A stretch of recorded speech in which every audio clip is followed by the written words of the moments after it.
Good afternoon, this is Zachary from Zachary Sweets.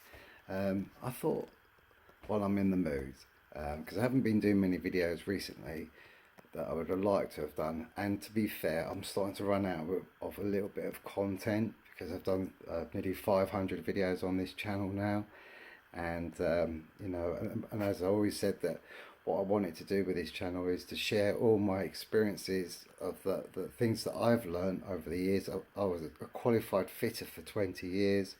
I've been doing this job 24 years now. This is one of my little babies.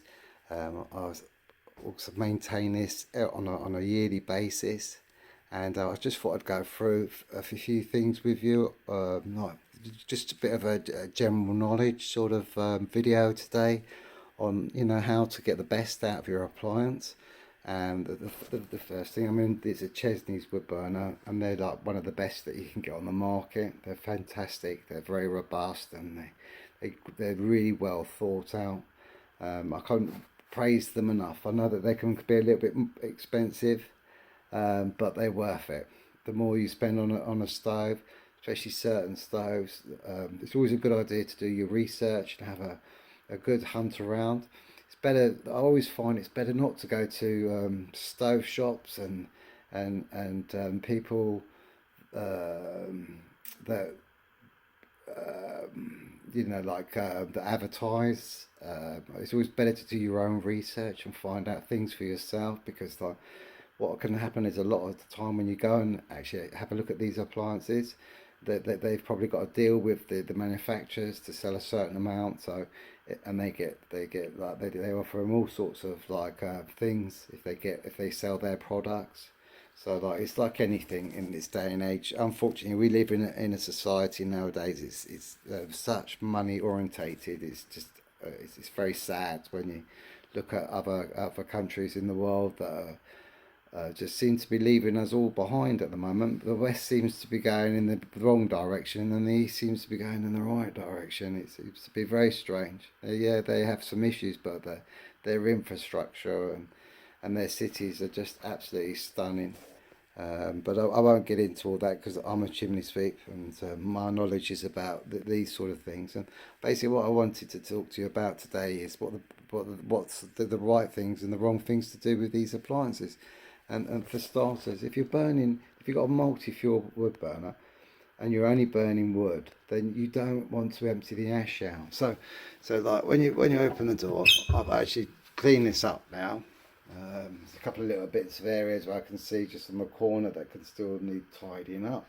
So if you're burning wood only on this, I'd really strongly recommend that you fill the ash bed right up. So when I mean fill it up, I mean leave the tray in, but like let the ash fill up underneath, and then so it's overspilling on the grate, so it's actually coming out the top of the grate. And then what will happen is that, and then you can scoop it off at the top of the grate. So all my customers do it, and every single one of them, of my customers, I don't know about other people's experiences, but I'd love to hear your experiences by doing that. If it doesn't work for you, I'd love to hear about it and what sort of appliance you've got. Maybe I can help you find a way, a solution. Because what I try to do is when I do these videos is I'm trying to save you money and trying to give you the experience that I've learned from other customers and my experiences. I've got a wood burner and I've got an open fire, and the things that I've learned over the years, where like if you let the ash build right up and there's no air going underneath it, but there's other air systems on these appliances, so you tend to use one or the other. You don't have to use both of them. And remember that grates were invented for coal. They weren't invented for wood, and you only have to go back and look at like books or videos of the past and to see how they used to burn them on ash beds.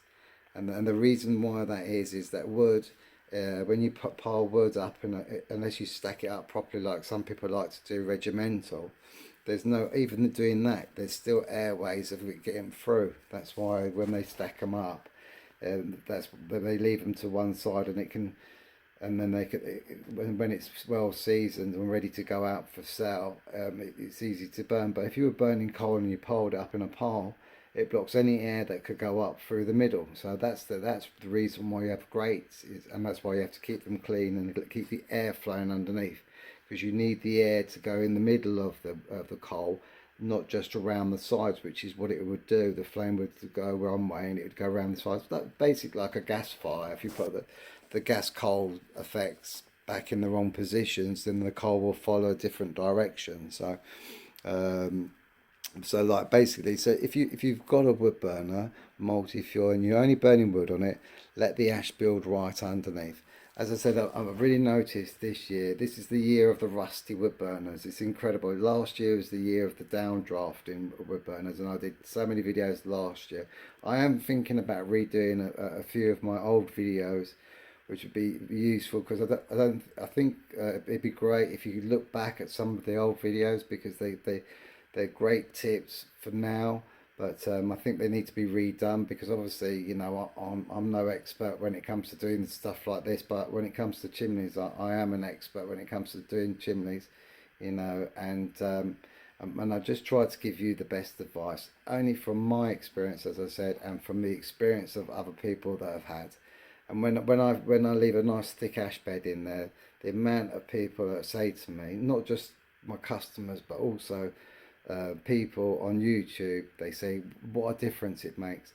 And if you haven't got, if say for instance, like I want to build an ash bed on this right now, then what you want to do is you want to get some silver foil, and then you want to make a bed of silver foil. So but it's not going to last. Obviously, it's going to burn through. So make it quite thick, and then let the ash build on top of that, and then after a while you'll be able to get your nice thick ash bed, because ideally it'd be great if you could take that tray out and none of the ash would drop through. But once you've got a nice thick ash bed in there, you can compress it down, so you can push it down, and then what happens is it'll go hard and it insulates the fire. So you literally, when I say it insulates the fire, it's like the bricks at the side. That's the whole point of having the bricks at the side. They insulate the fire. They also protect it from the cast iron. But a lot of them, they don't have that amount of protection as they do, and yet they still work fine. So, you know, it's like it's a bit questionable. There's a lot of things in the that you get told that you could sort of question. Well, hang on a moment. How comes it like a say Tresman's wood farmhouse wood burner? It only has certain bricks in it, but it doesn't cover the whole of the inside. But yet it never warps or twists or anything like that. The only time that they'll ever warp and twist is when you put coal in, because coal can be like, that's when you need the thermostats more than anything. It's because coal can really make an appliance really, really hot, which is great if you've got a house that's quite drafty and you need that extra heat. But if you do go down that road, get yourself a thermometer. And they're not called thermostats, someone said to me before. They're called come on man, they're called thermostats. No, they're not. They're called thermometers. You only have to Google them up. It's simple. Before you reply to certain things that I say, Google the information up first, and then read it, and then reply, because I'm happy to have debates with people. This is what this channel's about. It's a community channel.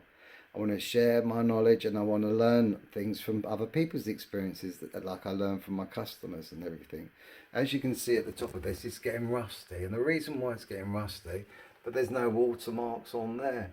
And the reason why is because we've had such downpours of rain at the moment, and what's happening is the water's coming down the pipe, and it's actually sitting on top of there's two baffle plates in this. The one that's above that one, and then there's that one. So you can imagine like that the one above isn't too bad, because it's literally, because of the angle, it's dripping straight onto this. So this one's at one angle and then the other one's at another angle, and it's a way of keeping, like, so this goes up and then it turns around and it goes down and it goes up again and around and then into the pipe. And the reason why it does that is to give you maximum heat efficiency.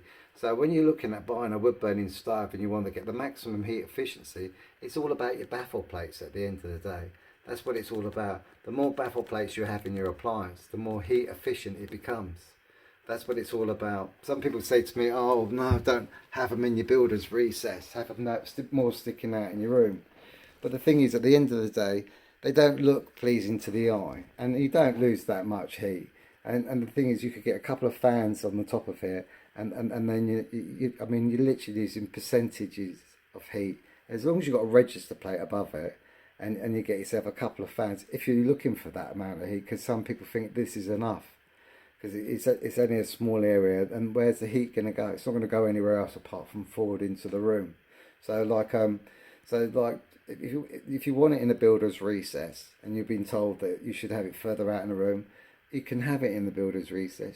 Yeah, it might give you a little bit more hot or heat out of it, but then you might be thinking, well, maybe I should have gone down a kilowatt or two on the actual appliance. So, because when they fit these, they calculate them with measurements, the size of your room, what would be the best appliance to have in your room. So that's how it works. There's a bit of mathematics to do with it. Like when they built these chimneys in the old days, they, depending on the size of the opening, depending on how wide the chimney should be for it to draw properly. And this is why a lot of people, when they make the mistake, is they open these up and then all of a sudden they go, oh wow, we found the original fireplace. And then they put a basket on the base, and then it doesn't work because it was never built that way. It was originally built for the opening was smaller, and it was the reason why was for the size of the flue. Yeah, you can get them to work to raise them up, or you can, if you're going to have an opening this size, then make sure that you do the calculations right, and then make sure that the flue pipe is wide enough for the actual smoke to go up into the chimney. If you do decide to open it up and you just want to have a builder's recess in a basket at the bottom, you can get a cast iron hood made up from the blacksmith. It's very easy to sort out. So, but I've done videos on that, so I won't talk about that. So, the basic general maintenance of them is obviously to check all the appliances, make sure everything's working. I mean, a lot of these doors are adjustable, and then they won't tell you that. And unfortunately, there's a lot of companies out there that are just obsessed with making money. That's all they're interested in, is just making money out of you. They won't come out and they won't help you. This is why I did this YouTube channel in the first place, was to help you save money and get the best out of your appliance. I don't make any money out of it. I genuinely don't. I make more money doing one sweep than I do than what YouTube pays me in a month. So it's like I'm literally doing this to give you the best of knowledge that I can possibly get. And like that crack there at the back there, the reason why you've got that crack there is because this on the left hand side, it's got hairline fractures on it, and it's probably from where the logs have been thrown in, and it's got hairline fracture and it's cracked. But that's fine. You haven't got to worry about that. It's not going to make any structural damage to the appliance. You don't need to replace it, because you could buy another one, because the way they pack them together, two bricks together, and then they wrap them up, which is stupid. It's absolutely stupid. They should wrap them individually, and because like the driver, the delivery driver doesn't know, and then he'll throw the stuff in the back of the van, and of course that's where you get the hairline fractures from. So and then the other thing is what you want to check. So don't worry about the cracks. As long as it all fits back together like a jigsaw puzzle, it's fine. The other thing to sort of think about is the gasket ropes. They don't need replacing that often. Probably 2, 3 to 4 years. And if you've got an adjustable one like that, can you see the screws there? The reason why you got the screws there is not so it can go backwards and forwards locking it up. It's so you can adjust it. You've got Allen key locks here, so you can adjust it. So when it gets flatter and it starts to become loose, you can undo them, and you can adjust it, and then it'll give you like a year or maybe 2 years more lifespan on this. So when you look at the side of it, as long as you can see the gasket rope and it's not completely flat, it's not metal onto metal, it's going to last. But a lot of people will come out and go, oh, you need a new gasket rope, and then all they're thinking about is themselves. They're not thinking about you. And the way I work, I reward loyalty. I look after my customers. I have a big customer base now, and it's great. And my customers love me because I'm one of these guys. Got lots of personality. I chat a lot, as you probably know, and that's why I wanted to share this knowledge with you, so that you would know all about all this sort of stuff. But the thing I'm noticing a lot about it is that they're getting rusty. Look at the sides here. See all that rust there, and it's not because of the burning the wrong stuff. It's because of the water. So I really stress on that. That when it rains, when you have a lot of rain, you've got to dry them out. And all you've got to do, it's so simple to dry them out. It's just chuck some paper in there. You know, leave the paper in there if you want to. Pack it with paper, and then every time it rains, not every time, because unfortunately in the UK at the moment we seem to have a lot of rain. We just seem we're going through this period in the environment that we just seem to have one season most of the year. We don't seem to have many seasons, or if it does get warm, it gets so hot that you can't bear it.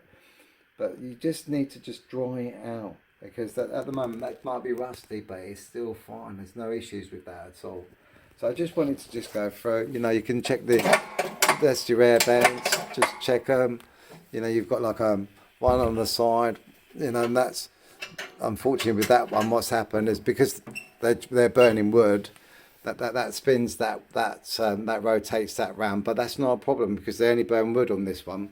But that side one is to go backwards and forwards out, to rotate side to side like that, to allow the ash to drop down when you're burning coal. But if you do burn coal on these, I'd strongly recommend that you get a thermometer, but make sure you put it on the pipe. Get the stainless steel ones, don't get the cast iron ones, and get the specific one for your appliance.